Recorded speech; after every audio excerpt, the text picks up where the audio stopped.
News 19 और आज का मतदाता टीवी में आपका पुनः स्वागत है। इस वक्त हम वसुंधरा में हैं और हमारा प्रयास यही है कि बहुत सारे मुद्दों को लेकर हर घर तक बात पहुंचाई जाए।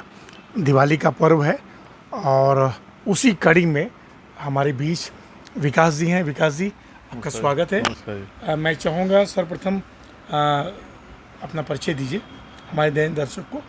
मेरा नाम विकास है और मैं वसुंधरा में लगभग 12 साल से रह रहा हूँ। अभी मैं सेक्टर 6 में रहता हूँ और मैं पेशे से सॉफ्टवेयर इंजीनियर हूँ। ओके, मैं कुछ मुद्दों पे बाद में बात करूँगा, लेकिन जो मेरी जो पुख्ता जानकारी है कि राष्ट्रीय स्वयंसेवक संघ से आप जुड़े हुए हैं जी। वर्तमान में जो ये संघ है जी। पूरे भारत देश में भारतीय जनता पार्टी को मजबूत करने में सबसे बड़ी भूमिका निभाती चली आ रही है जी। अब क्या परिदृश्य है वर्तमान में इसका? वर्तमान में देखिए, अभी अगले साल राष्ट्रीय स्वयंसेवक संघ को 100 साल पूरे हो जाएंगे जी।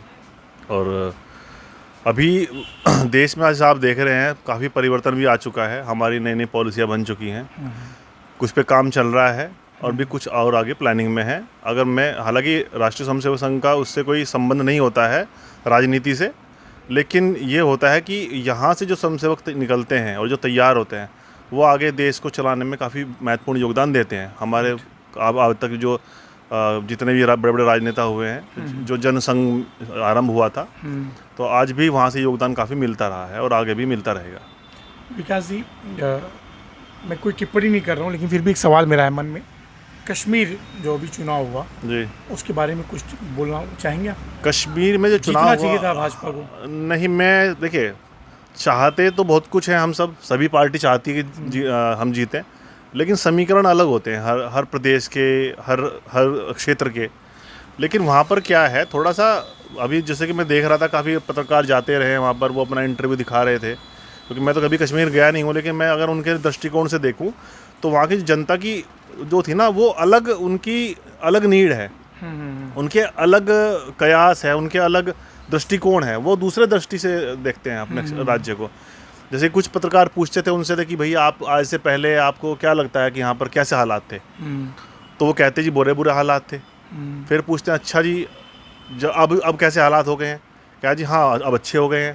तो कहने लगे वोट किसको देंगे, तो कहते जी वोट तो हम अपने जो पुराने नेता हैं, जो हुर्रियत वगैरह के हैं, जो अलगाववादी नेता हैं, हम तो इनको वोट देंगे।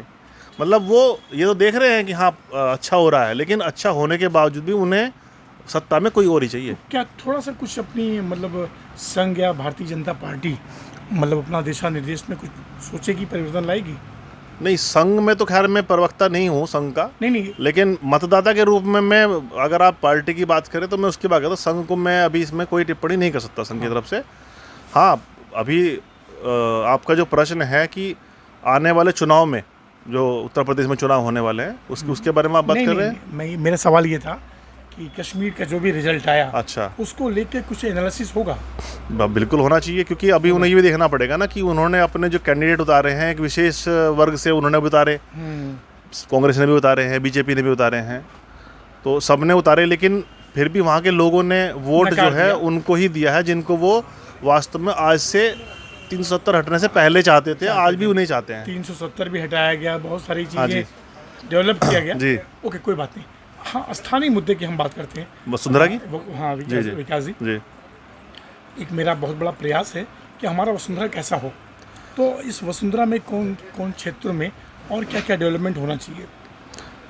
देखिए, वसुंधरा में जो मुझे काफ़ी समय हो गया रहते हुए यहाँ पर, तो लेकिन मैंने ये देखा कि वसुंधरा की जो तस्वीर है बाहर के लोगों के लिए एक अच्छी तस्वीर बन के रहती है कि वो कहते हैं हाँ वसुंधरा एक पॉश कॉलोनी है। आज भी बहुत से अखबारों में छपेगा तो पॉश कॉलोनी के हिसाब से आता है, लेकिन अगर देखा जाए तो यहाँ में मूलभूत सुविधाएं जो है नहीं है, बिल्कुल उस प्रकार की है जिस तरह की एक शहर के बीच में गांव फंस जाता है और वहाँ पर मूल निवासी तो शिफ्ट हो जाते हैं, बाद में वो किराए पे दे करके, और वहाँ पे किस प्रकार के लोग रह रहे हैं, क्या सुविधाएं हैं, किसी को कोई मतलब नहीं होता। उनका सिर्फ काम होता है वोट लो और अपना मजे करो। अभी यहाँ पर सेक्टर 1 की तरफ चले जाइए, सेक्टर 3 की तरफ चले जाइए, सेक्टर 2 में चले जाइए, वहाँ पे आए दिन लोग त्राहिमाम करते हैं कि आज पानी नहीं आ रहा जी, आज बिजली नहीं आ रही जी, पानी अगर आ रहा है तो उसमें सीवर आ रहा है। मतलब उस तरफ अगर जाएंगे तो बिल्कुल ही दयनीय हालत है। और अगर कूड़े की बात करें तो हर सेक्टर के लोग परेशान हैं। अब इस थाने के बराबर में देखिए आप कमिश्नरेट है, जी जी। उसके बिल्कुल बगल में कितना कूड़ा डंपिंग, टनों कूड़ा डला हुआ है, किसी अधिकारी को कोई चिंता नहीं है। तो महापौर से या जो हमारे नगर आयुक्त हैं उनसे क्या अपील करना चाहेंगे? अपील तो हम ये करेंगे भैया, यहाँ के लोग इतना टैक्स देते हैं, इतने यहाँ पर बड़े अच्छी अच्छी पार्टियों के बड़े बड़े नेता भी रहते हैं, या तो वो अपने शीशे ऊपर चढ़ा करके निकल जाते हैं और जनता को कह देते हैं कि ठीक है तुम अपना भुगतो, हमें कोई मतलब नहीं है। तो मेरा उनसे यही निवेदन है कि भैया आप इनको यहाँ भी देखिए कि यहाँ पे भी लोगों को थोड़ा सा यहाँ को भी चाहिए, यहाँ पे लोगों को उनको सुविधा चाहिए कि इसका टैक्स देते हैं। राइट।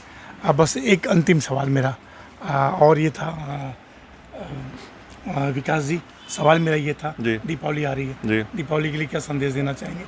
देखिए संदेश तो ये है कि सब जो अपने जितने भी वसुंधरा वासी हैं वो इसको शांतिपूर्वक तरीके से मनाएं, वैसे हालांकि मनाते ही आए हैं अभी भी, स्वच्छता पूर्वक भी मनाएं और पड़ोसियों के साथ मिलजुल कर रहें, एक दूसरे से भाईचारा रखें जी जी, और किसी प्रकार की दुर्घटनाएं ना हो जी, और दिवाली अच्छी तरह मनाएं। दिवाली खुशहाली से मनाएं। जी जी जी।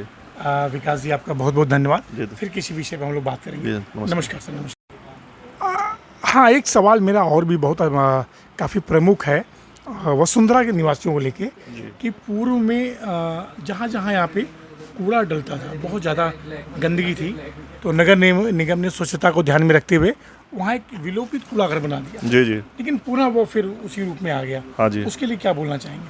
अभी तो देखिए मेरा निवेदन यही है प्रशासन से कि ऐसी ऐसी जगह हैं जो है जहाँ पे सरकार के रजिस्टर में उनको चिन्हित भी होंगी कहाँ कहाँ पे विलोपित कूड़ाघर बनाए गए थे। हाँ। उनको वहाँ पे जाकर नियमित रूप से उनकी जांच करी जाएगी, वहाँ पे कोई व्यक्ति या कोई ऐसी संस्था या कोई ऐसा ठेकेदार वगैरह कोई ऐसे वहाँ पे कूड़ा तो नहीं डाल रहे हैं। हालांकि यहाँ पे कई जगह ऐसा है देखने में आता है कि विलोपित कूड़ा घर है, वहाँ पे कूड़ा डलना शुरू हो गया है। तो भी जितने भी अधिकारी हैं, शीर्ष अधिकारी हैं नगर निगम के, उनसे निवेदन है कि वो जरा इसको आकर के जरा अपना मुआयना भी जरूर करें। और सर यहाँ पे हमने देखा कि बहुत कुछ क्षेत्र ऐसे हैं वहाँ पे लाइट ही नहीं है, स्ट्रीट लाइट। हाँ, अंधेरा, कुत्तों का खौफ, बहुत कुछ है इसमें। मैंने ये चीज़ देखी इतने सालों में कि अगर वहाँ का निवासी जो है शिकायत कर देता है तो वो आ जाते हैं, हालांकि 100% गारंटी तो नहीं होती पर अक्सर आ जाते हैं, लेकिन जब तक अगर वो शिकायत ना करे तब तक तो कोई व्यक्ति, कोई अधिकारी, कोई भी कर्मचारी जो है इस पर संज्ञान लेता ही नहीं है, क्योंकि हर जगह तो देखो व्यक्ति इतने जागरूक होते नहीं है।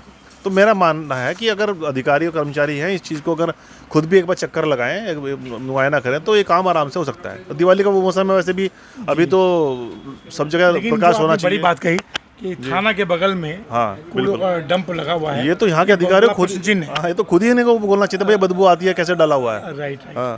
तो वसुंधरा क्षेत्र को जो जनता तक पहुँचाने के लिए, प्रशासन तक पहुँचाने के लिए आज के मतदाता की टीम की तरफ से आज इतना।